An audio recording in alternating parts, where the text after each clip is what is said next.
So hello and welcome to another Lunch and Learn.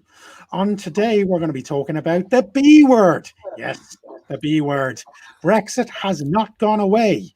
We're going to talk about Brexit and how it's going to affect your supply chain.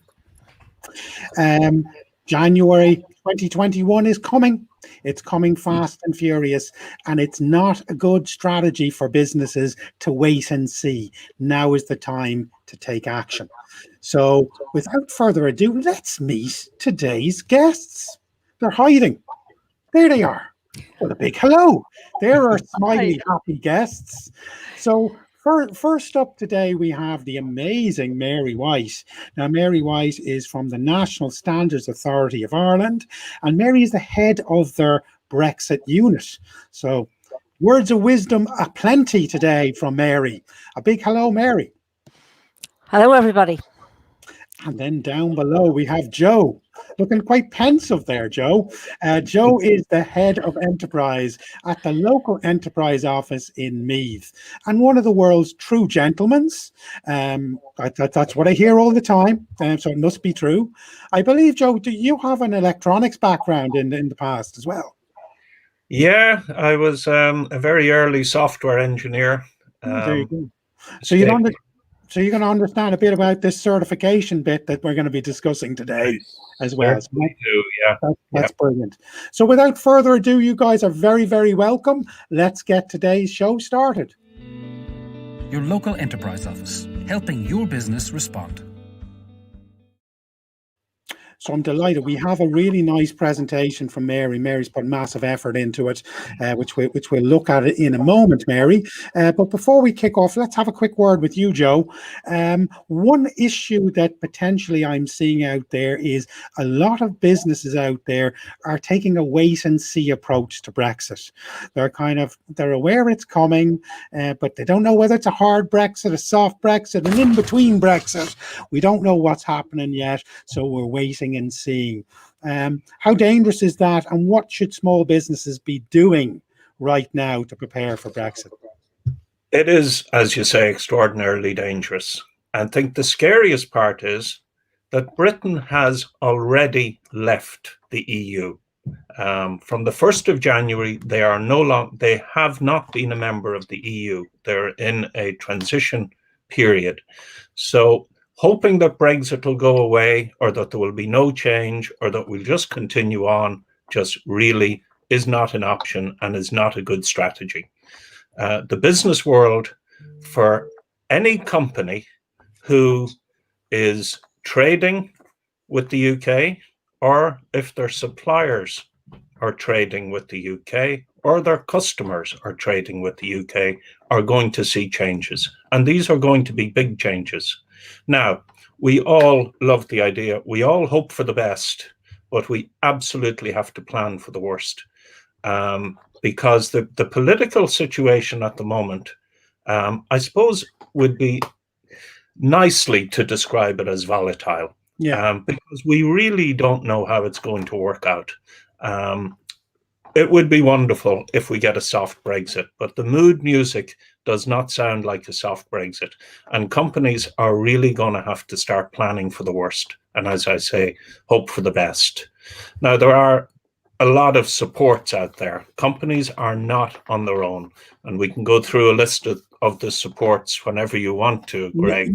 Yeah. So at the end, what I'd love to do is I'd love to pick your brains and talk about what some of those local enterprise office supports are.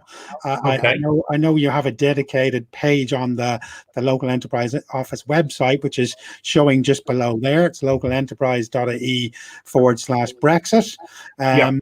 But well, I'll grab Mary now, and Joe, thank you so much, and I really look forward to hearing about those supports a little later in the show. Thanks a million. Great. Brilliant. So I'm on my own now, but there's Mary. What a relief. Mary's back. So Mary, what I'm going to do is I'm going to just load up your fantastic presentation now. I'll just bring it in here. Thanks, Greg. And what I'm going to do is I'm just going to give you the floor. Let the words of wisdom from yourself. Okay. Well, good afternoon, everybody. My talk today is going to focus on what you need to know about CE marking products, if you are a manufacturer, importer and distributor, and how your supply line could be impacted or change as a result of Brexit. And I will give a brief introduction to what we do in NSAI, what is CE marking and who are notified bodies, the current role and responsibilities of economic operators as specified by the EU, and the impact of Brexit on trade between the UK and Ireland, and what steps you should take to be Brexit ready. Next slide there, Greg. Okay, so first I want to take you on a brief run through of our organisation. We're a non-commercial state agency and our parent department is Department of Enterprise, Trade and Employment. Leo Varadkar is our minister. But we also work very closely with the Department of Housing and Department of Health.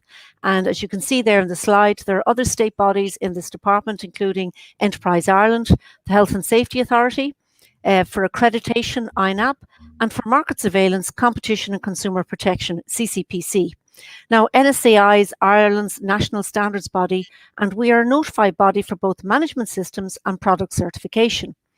We obtain this from INAB for management systems, construction products and non-automatic weighing machines, and from the HPRA for medical devices there at the bottom of the slide.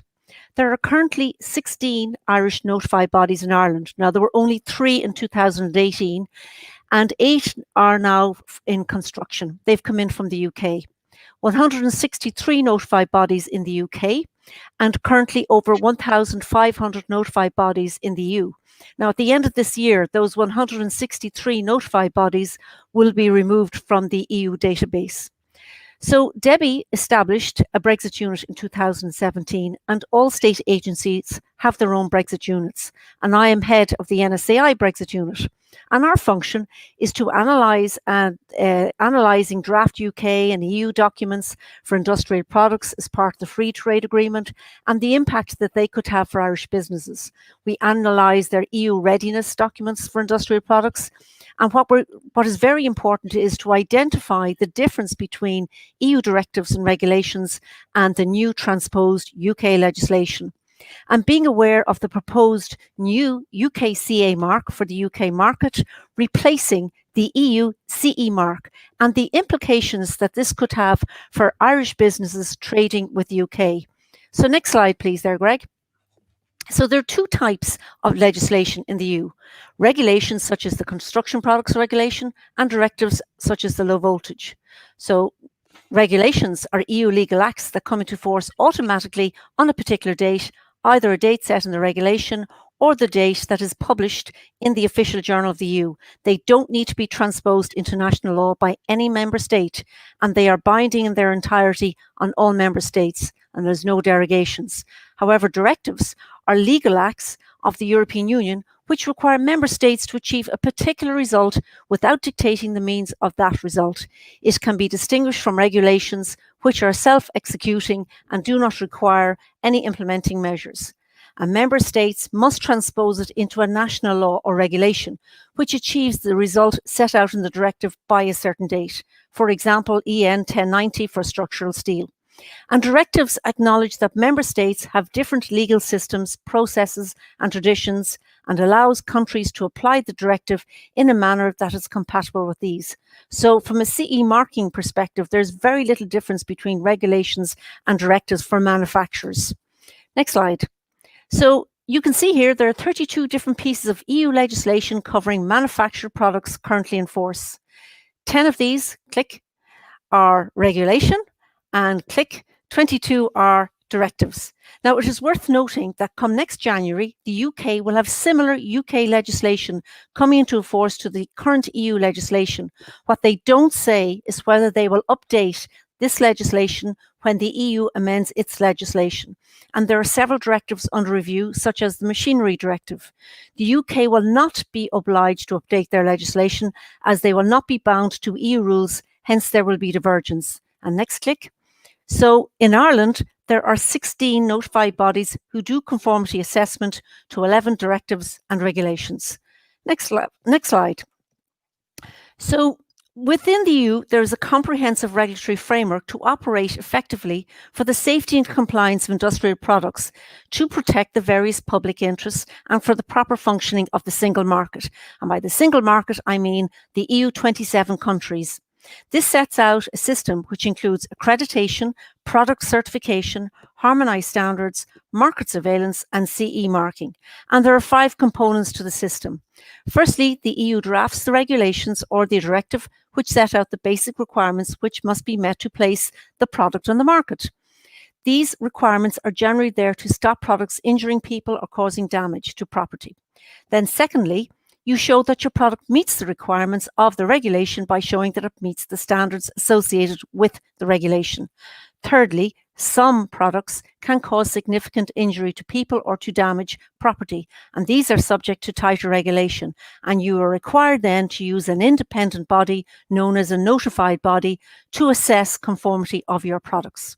Fourthly, you make a legal declaration, and this is very important, the declaration of conformity, that the product meets the requirements of the regulation, and you can then CE mark your product.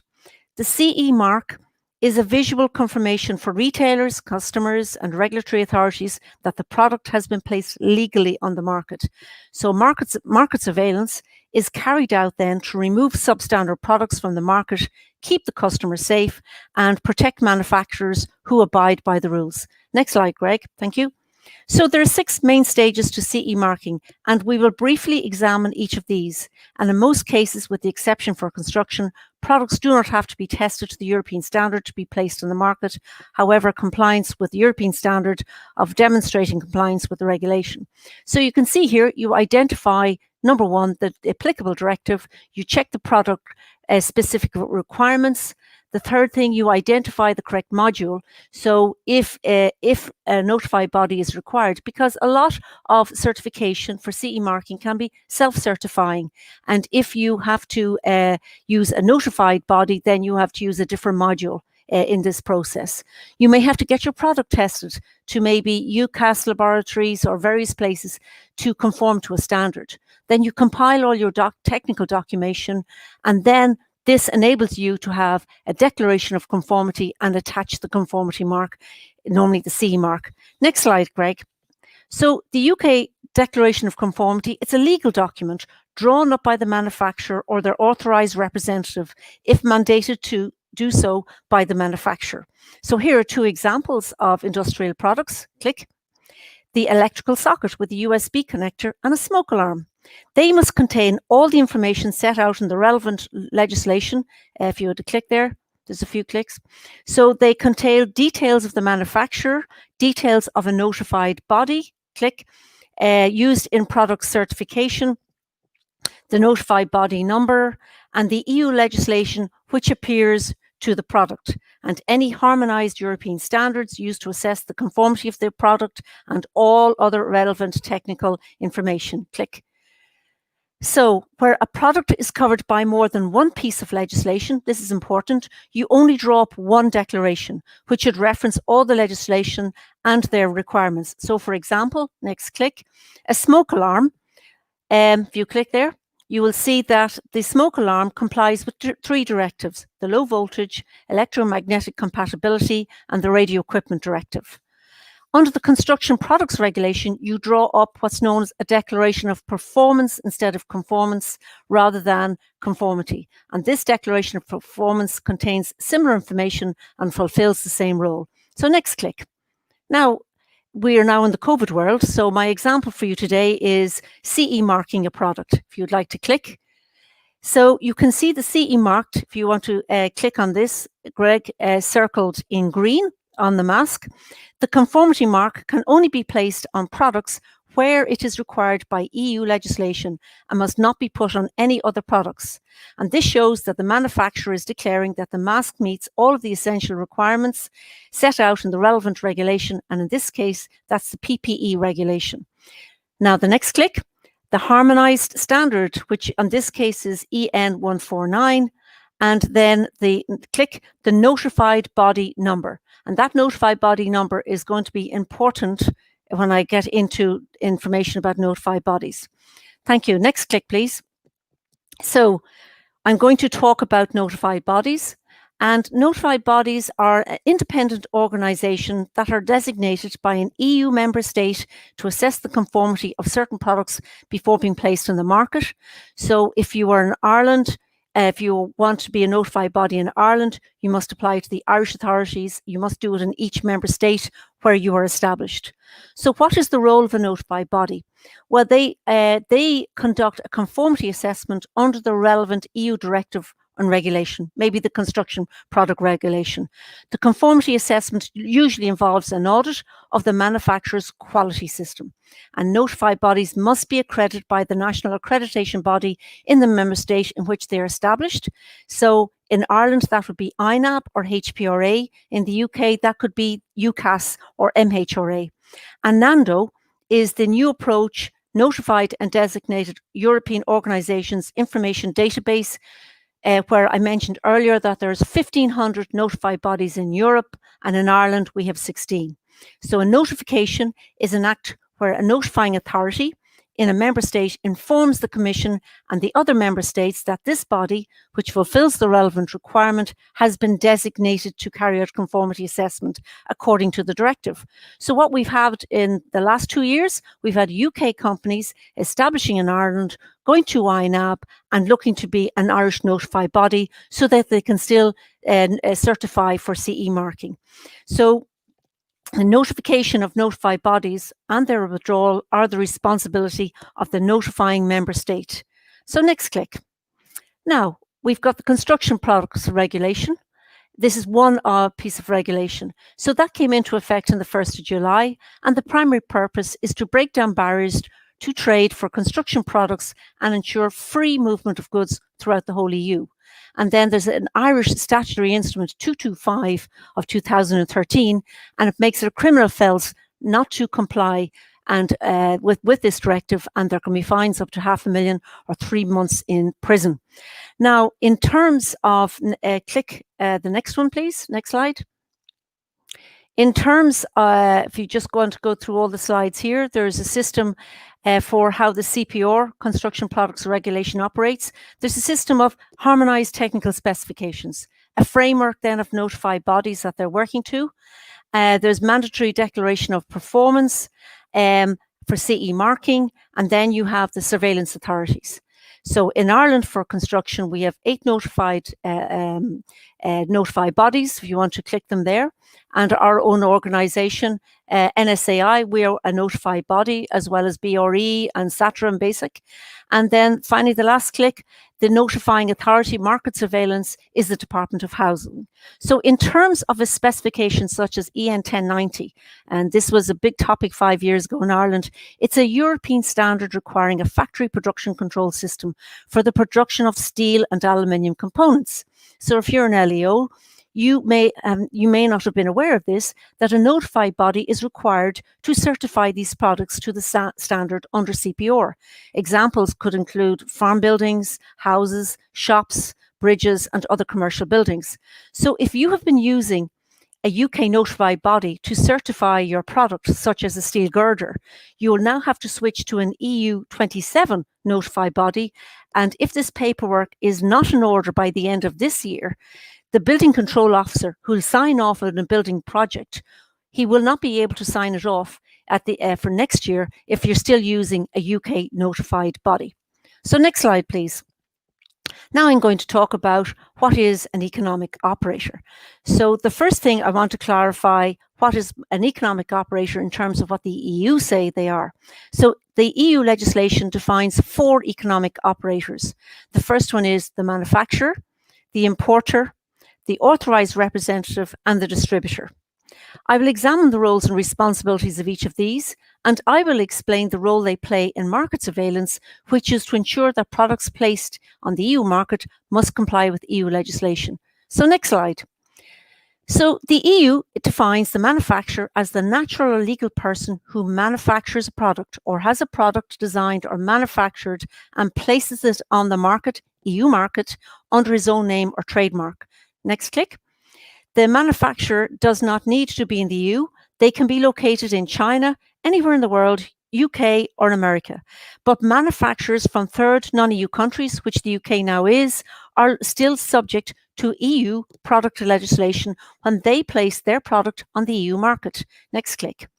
Remember, where the product is put on the market defines which rules it must follow, not where it is manufactured. And the manufacturer is responsible for conformity assessment of the products to ensure it complies with the relevant EU legislation and for CE marking their product. So finally, click, if there is a problem with a product, the manufacturer must operate with the relevant market surveillance authority, and for construction products it would be Department of Housing. For medical devices it would be HPRA. Now the next slide. This is an interesting slide that I'm going to show you now. It's the next click there, please, Greg. Is it scrolling there for you? Should be going forward. There's a table that should be there. Ah, great. Well done. So this table really summarizes the main responsibilities of economic operators. It shows the difference in responsibilities between manufacturers, importers, and distributors. So if you click next, and you will see all the responsibilities of a manufacturer. And then you can see that they must keep documentation for 10 years, ensure consistent production, monitor the product on the market. So if you click the next one, Greg, you will see that there is very little difference between an importer and a manufacturer. Okay, and you've got to remember importers is going to play a big role come January 2021. So remember that it is where the product is placed on the market that defines which rules must be followed.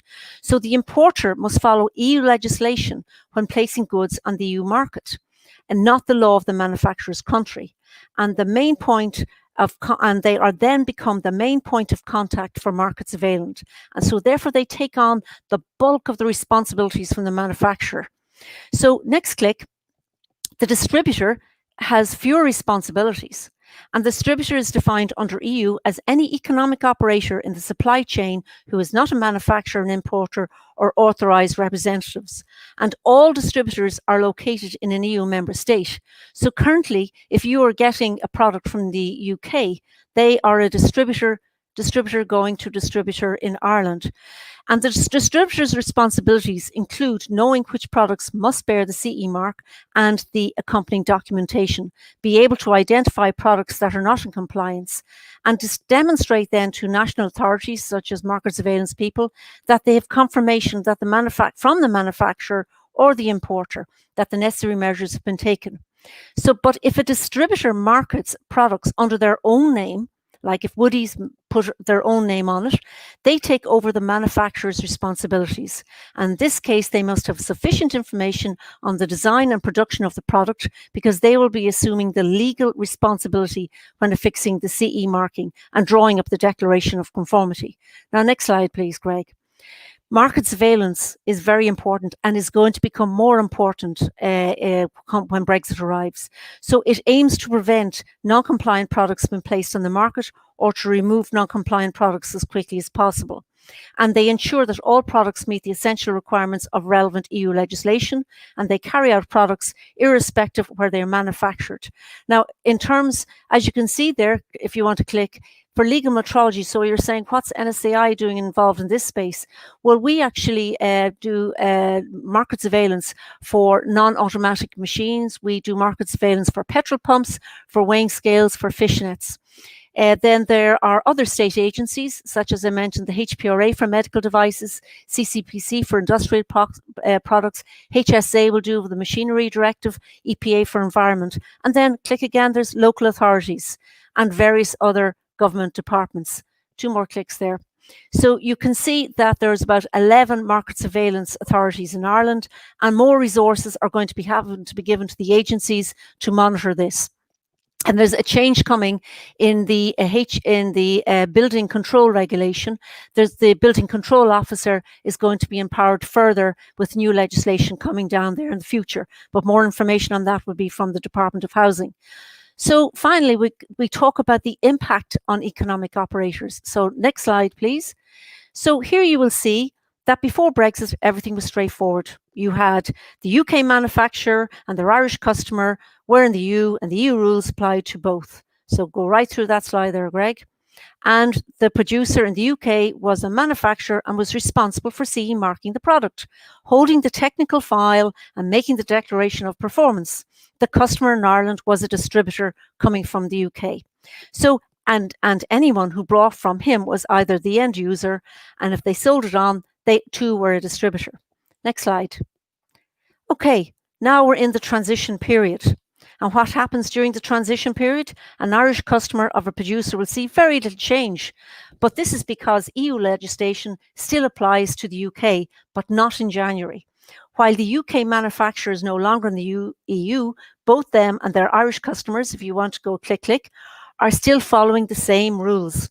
The producer in the UK remains a manufacturer and continues to be responsible for CE marking the product, holding the technical file and making the declaration. So you can click right through there, Greg. Now, please note that in this slide, and I'm not going to produce it because it hasn't happened, once a manufacturer goes into Ireland, that distributor's name is going to be changed to importer. So if you are currently an Irish distributor from a UK manufacturer, you are going to become an importer. Please remember that. That is going to be a big mindset change. If you're an electrical contractor and your products are coming in from the UK, you were a distributor, you're now going to become an importer with all the responsibilities. Next slide, please. So what can I do right now to minimize disruption? You can click there. First of all, check your supply chain and make changes if necessary. On terms of certification, if you use a UK notified body, you now need to transfer your certification to an EU 27 notified body. And there should be, this can take a few months. So just don't be waiting until December. The notified bodies within the EU are getting busy, and in particular in medical devices, there are big delays there. In terms of customs, you must register for an EORI number. I was at a meeting yesterday and there's 3,200 registrations already for this year, and the month of July there were 875 new registrations. In terms of information, you will need to, as an importer, to get this information from your UK suppliers. This is just so important. And arrange then for transport to and from the EU going forward. Now, my next slide is one of my favorite ones, if you would like to click there, Greg. It's this famous wood packaging material, the pallet, for ISPM. So would you believe there's 100 million pallets in the UK? And a lot of products are shipped on pallets, whether they're exported or imported. And this Directive 2029 sets out the requirements for imports with wood packaging material, known as WPM, from third countries into the EU. Click. So from January, the UK are a third country. And it is an international phytosanitary measure that sets down standards for treatment and marking wood packaging material. So to explain what this means in English, it means that they heat treat the pallet to 51 degrees. Then that pallet will protect, it was brought in to protect the infestation of beetles on the wood timber. And then there has to be this stamp. So there's, if you want to click on the stamp that you want to see, the stamp that comes up here now, click. So you will see the stamp, which I don't see yet. Yes, there it is. This stamp must be on every wood packaging pallet coming in from a third country. And if it's not, customs will stop it. And during the transition period, there's no change. It'll be treated as a member state. But if the pallet does not have this stamp on it, the pallet will just be kept a customs port. And the breaches of this ISPM 15 are currently the second highest reasons for goods being rejected at Dublin Port. Now, Department of Agriculture control the scheme. There's 15 pallet manufacturers in Ireland.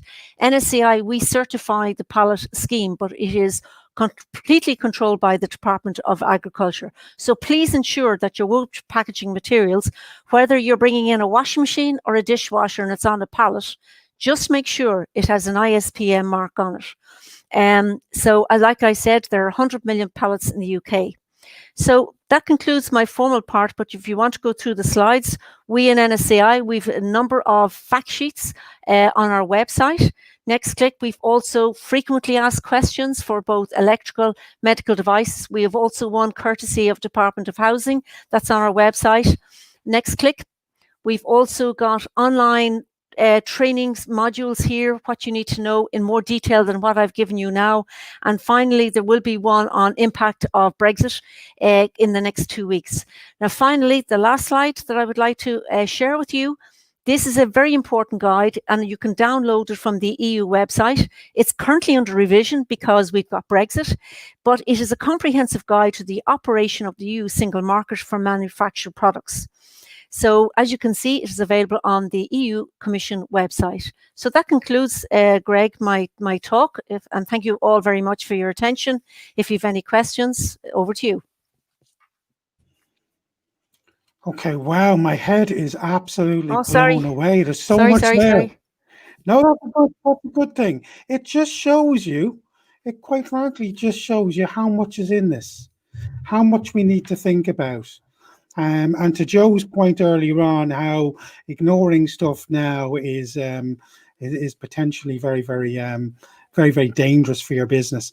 I want to throw a couple of links that you referenced there, Mary, up on the screen for everyone else. And as Mary mentioned, if you have any questions, please answer them in the comments box. So just so you know, you mentioned some fact sheets and frequently asked questions. Very, very easy to find. It's NSAI/Brexit, and then you'll find them under Brexit-fact sheets. Which I quite like. You have a very cool checklist as well, which is quite nice as well. So I just want to reference it to the guys. It's bit.ly/Brexit business checklist. Another resource that you might want to look at. And then last but not least, I mean, if you can remember none of that, you can remember this. Yes, NSAI.ie/Brexit. Even I can remember that. Everything is there, so that's really where we need to physically focus.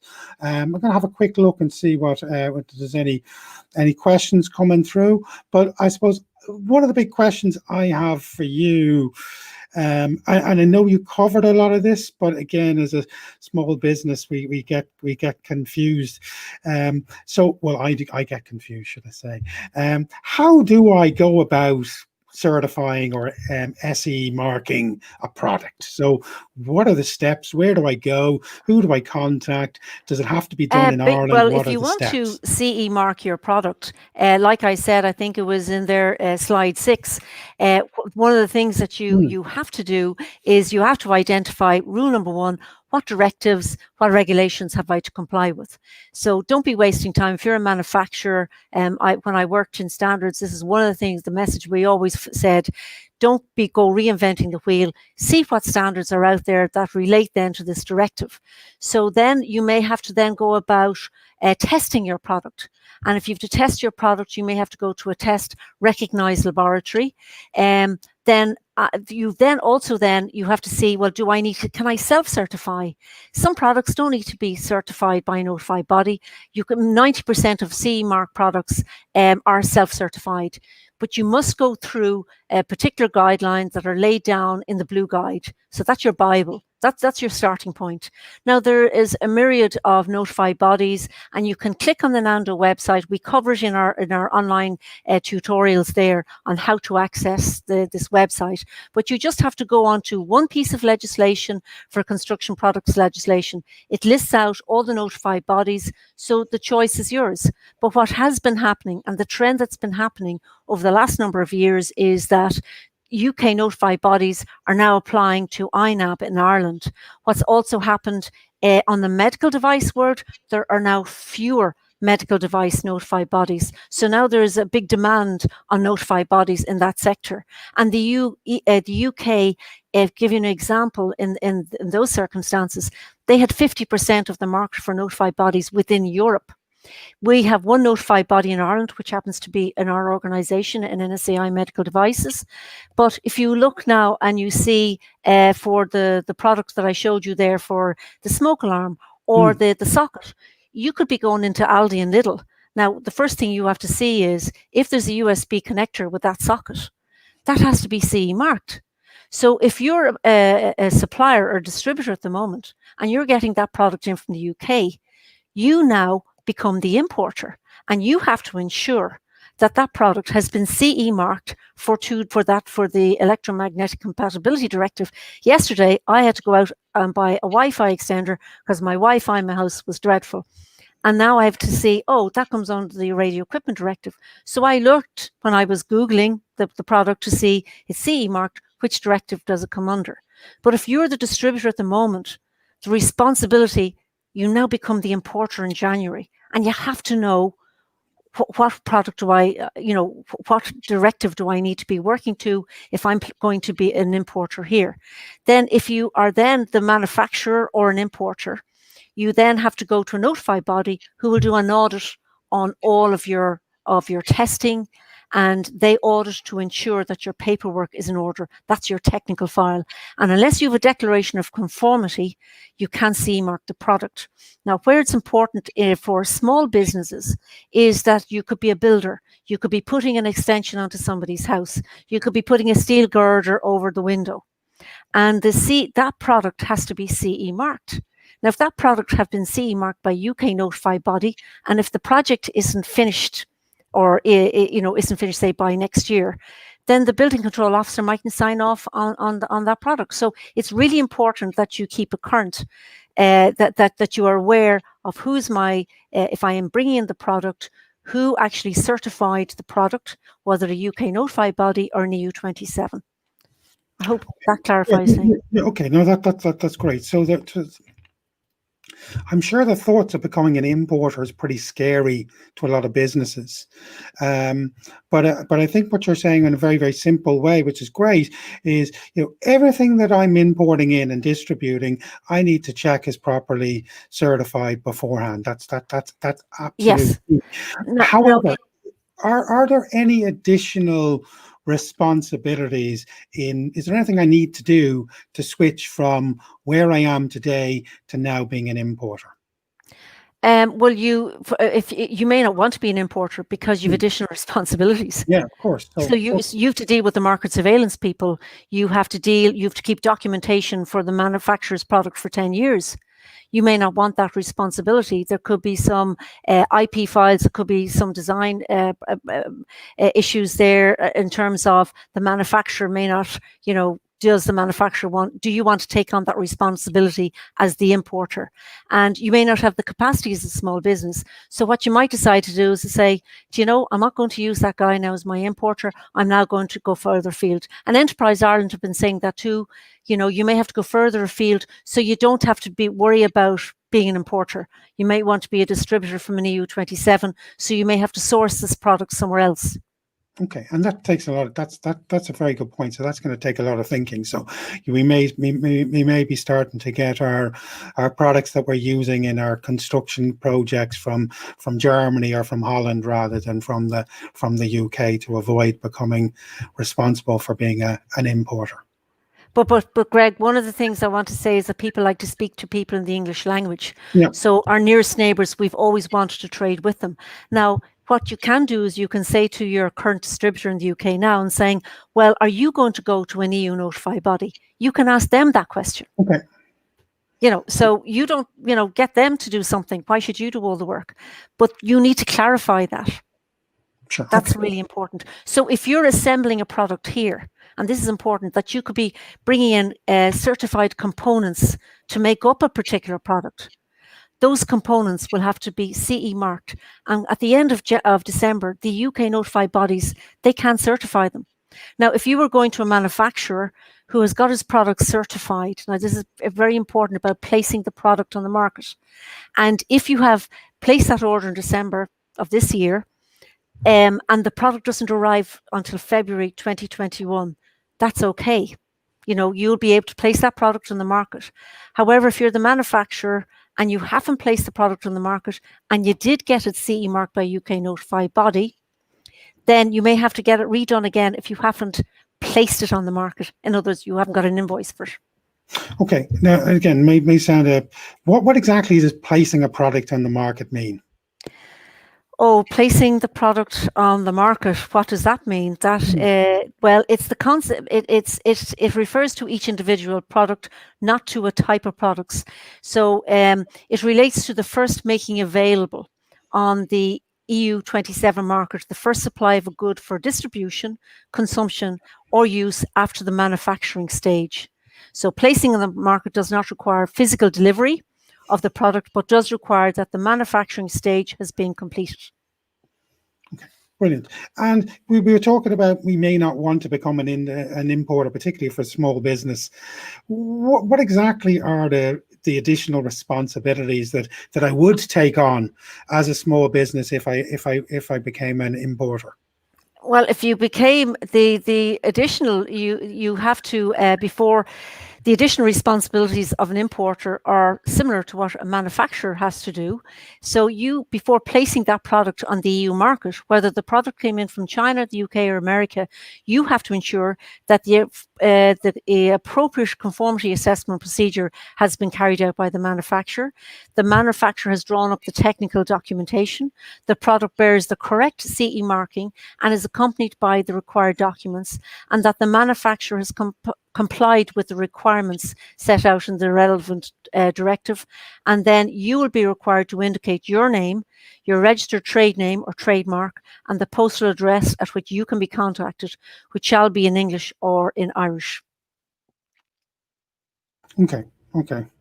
And I do I have to use say a notified body to certify my products? So say I want to certify my products. Is there a specific body I have to go to? If you are in Ireland, INAB, which is the Irish National Accreditation Board, they are the notifying authority to accredit a company to become a notified body. That notified body then has the authority, based on their assessment by INAB, to certify products. But like I said, not all products need to be certified by a notified body. And Okay. how you do that, so you have to check that out with the legislation, but you can talk to, there's various people there like ourselves or INAB who can assist you in that. Okay, so I mean, in general terms, what kind of products need to be certified and what kind of products don't? Well, medical devices need to be certified. Yeah. Placing them on the market. Your masks there that I showed you, if they need to be certified.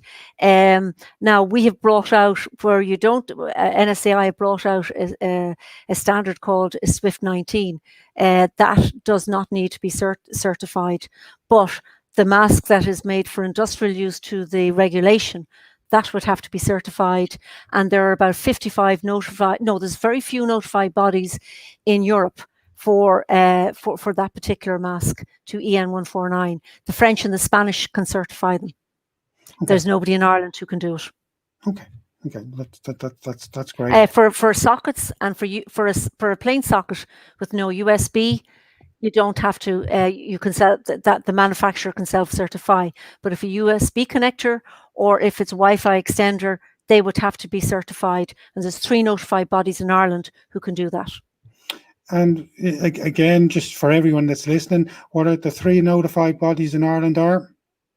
The 3 notified bodies are compliance engineering. Gosh, you got me there now.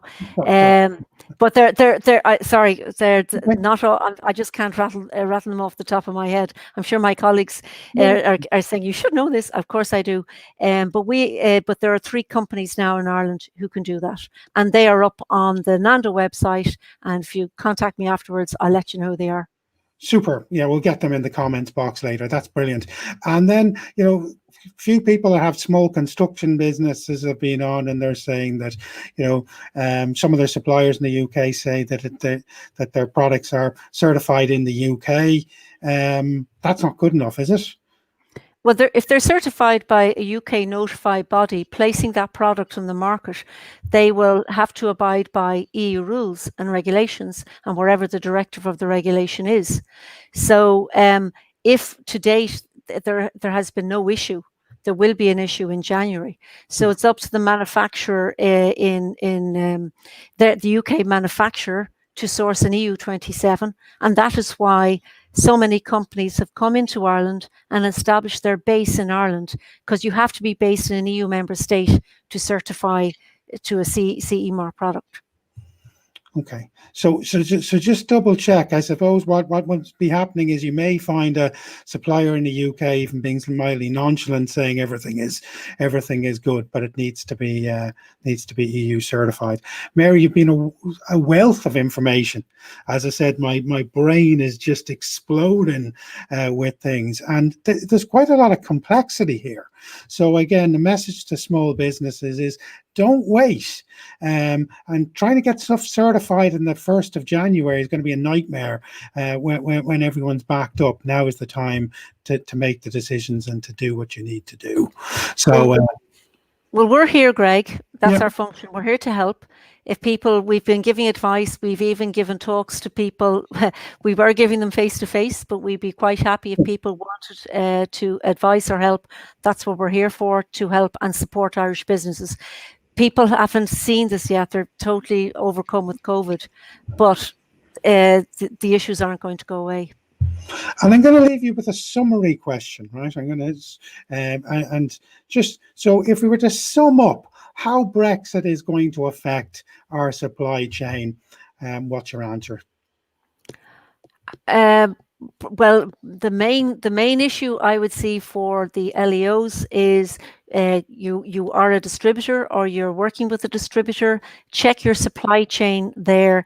Check that is your distributor coming from currently from the UK, because if you're using them, you become the importer. You take on all those responsibilities, and just also, if you don't want to take on those responsibilities, you may have to source where you're going to get the products from an EU27 moving forward.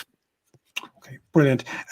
Paula Mooney, hello on Facebook. She has a question for us. Does this apply to aromatherapy and cosmetic products? For cosmetic products, there are special rules for cosmetic products under the regulation, but I just would need something a little bit more specific. It does apply to cosmetic products. Okay, so it does. So definitely need to investigate and check out. It could affect your business significantly in January. Brilliant, Mary. Thank you so much for such a detailed presentation today and your words of wisdom. I'm going to go back and probably rewatch it 6 times so I can try to grasp it. No, it needs to be done. And because you've convinced me that now is the time to take this seriously. We need to plan for January now. We don't need to suck it and see and wait what happens. Now is the time to take action. And just to reiterate, the link for the NSA, nsa.ie/Brexit. That's where all those resources are that you're going to look, fact sheets, frequently asked questions, and all the details that you need about your business. And when in doubt, contact them, which is what Mary said. That's what the NSAI are here to help you guys. Thank you so much for coming on the show today, Mary. Really, really appreciate it. Thank you so much. I think it's time to bring Joe in. He's been chomping at the bit, has Joe. Oh, couldn't wait to get back in. Couldn't wait. So Joe, let's talk about the local enterprise office and how the local enterprise office is helping small businesses navigate these very confusing waters, quite frankly, for businesses, and scary waters for businesses as Brexit starts to loom. Yeah, it is scary. And I mean, Mary was trying to give us all the information she could, but I mean, that is scary. And as you said, you'll have to go and listen to it 6 times. The bad news is that that's only one aspect of the changes that are coming down the road for small businesses. When you think about it, I mean, that's sourcing product and supply chain issues. You then have to start thinking about the whole issue around customs, tariffs and duties, which is a whole other day's work. certifications, of course, that Mary mentioned, but then we're into controls and prohibitions. I mean, Mary's thing there about the pallets, I mean, I never ever even thought about that. No. So what other controls and prohibitions are there going to be? Then there's the whole issue of finance. How is this going to change the finance of your business in terms of working capital? If you've got a pallet load of material that you've paid for and it's stuck in, or there's a risk of it going to be stuck in Dublin port, what's that going to do to your cash flow, to your overall finances? How are you going to finance maybe the delays in product coming in? That's a huge issue. Then there's the issue of data protection. That is going to change as well. Not for every company, but it may have issues. And then there's a very small, strange little item to do with Northern Ireland, because there are special arrangements coming with Northern Ireland. And we've been hearing on the grapevine that some companies just won't bother supplying to Northern Ireland because it's too complex for them. And you may find that there's a reduction in the availability of products. So if you have suppliers in Northern Ireland, or if you're supplying into another manufacturer in Northern Ireland, there may be difficulties there which are specific to us here in Ireland. So all of those issues, I mean, when you start looking at them, you'd kind of lie down almost and say, how can I ever survive? But the good news is that there is supports out there and there is expertise out there to help. And I think it's not an underestimation to say that every government agency is out there to help. We all have our Brexit support units, and the whole country is mobilized to support Brexit. We got kind of, I suppose, sidetracked, everyone thinking about COVID, but I mean, the function of today is really to get people back thinking about Brexit. We had built up a good head of steam in the local enterprise offices at the end of last year and early this year on getting companies involved. That kind of went off the boil a bit, I suppose, with COVID, but we really need to start getting back thinking about it and get back preparing companies and get companies thinking about it and working towards a good Brexit solution. And Greg, we do have a lot of supports out there. So down the very bottom of the screen there, it's localenterprise.ie/Brexit. Let me just show the website to everyone there. I mean, probably the first thing, if you feel completely overwhelmed and daunted about Brexit, your first step is to contact your local enterprise office and have a conversation with them. Joe never wanted to be an expert when it came to Brexit, still wouldn't claim to be an expert when it comes to Brexit, but ultimately the local enterprise staff have spent a huge amount of time trying to help businesses navigate the scary waters ahead that is the Brexit exit in January. So tell us about some of the supports that are there, because there's quite a few Brexit related supports that are good. The primary support we have obviously is an information dump, so you can go and you can get easily digestible information on the website there. But the main support, the one-to-one support we have, is in Brexit mentoring. Where we have a panel of experts that will work with companies to go through the issues that they have with Brexit, stuff they don't understand, stuff they're concerned about, stuff they're worried about, like the list that I went through a few minutes ago. We put a panel of experts in place at the end of last year. They worked with a lot of our larger companies over a period of 6 months last year. So they have a lot of expertise in the whole area of Brexit, and specifically how it affects and will affect small businesses. We do recommend that there's a couple of quick things you should do immediately as you prepare for Brexit. The first one, Mary mentioned it, is to get an EORI number. That's an Economic Operators Registration ID number. And that's the thing that kicks everything off in terms of customs, duties, and all of that. It is very simple to get. There's an email address, which is ecustoms@revenue.ie. You send your company name, your name, and your address, and you get your number. And that opens up the door to being able to operate properly when Brexit finally becomes a reality on the 1st of January next year. Then what I suggest is that people book into one of the local enterprise office Brexit customs workshops. They're being run all over the country. It's a half day, but it goes through it's like a checklist really of the things you need to be thinking about so that you as a business can start knowing what you should be worried about and what you shouldn't be worried about. Like Mary went through a lot of issues there. They may not apply to a lot of companies. So the idea of the workshops is to get you to the point where you know what you have to worry about. We then have a Brexit scorecard, which is it takes about 15, 20 minutes to go through. And again, it's something to jog your attention, I suppose, as a business. It asks a series of questions. Do you have a supplier in the UK? Do you have suppliers in Northern Ireland? And it just goes through those list of questions, and it gives you a report at the end on what you need to be concerned about. And that is a brilliant starting off point then to work with our mentors, because the mentor then knows where you're coming from. So you're not at a standing start at that point. As we go through the Brexit process, we have a whole list of supports that are out there. I mean, we have our workshops on customs.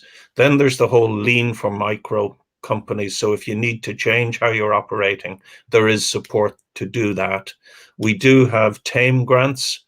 So that's for technical assistance for micro exporters. There's the whole TOVs, trading online vouchers. It may be important for companies to use this time to actually be able to go online and to be able to sell online. We have our regular LEO grants, which most clients would be familiar with, our feasibility, our priming and business expansion grants. They're absolutely up and running still, and we're welcoming applications on those. There's the whole Agile Innovation Fund. I don't expect everybody to remember all of these. They're all on the sheet you showed, but the Agile Innovation Fund is for if companies need to change and be innovative and develop new products or processes, they can use the Agile Fund. And then, of course, there are some loans out there, Microfinance Ireland, the SBCI and others have loans available. The key thing, though, is to start engaging with the process at this point. One is to get the EORI number, get that out of the way. That'll take 2 minutes to do and get that. And then get onto our customs workshop.